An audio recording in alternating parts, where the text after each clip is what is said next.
اسمع هذه القصه. واحد الراجل يتيم بغى يتزوج واحد المراه عندها الدراهم، قالت له نتزوج بك بصح بشرط.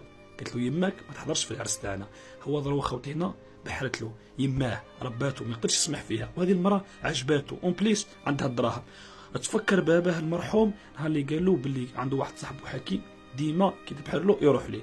هذاك الطفل واش راح دار؟ راح يدير كيما باباه، راح لذاك الراجل الحكيم صديق الاب تاعو وقال له باللي يا ودي حكى له واش كاين واش ما كاش. هنا هذا الحكيم قال له بصح علاش؟ قالت لك يماك ما تحضرش العرس. قال له باسكو يما تنظف البيوت تاع الناس هذوك اللي يجوا للحفل، قال له مالي تخدم عندهم.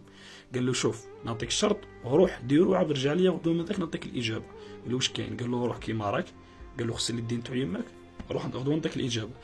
كي راح خوت العزاز وشاف اليدين تاع يماه بدا يغسل فيهم بالدموع تاعو. كان اول مره يشوف اليدين تاع يماه فيهم التجاعيد والكدمات العمل اللي ضحت من اجله.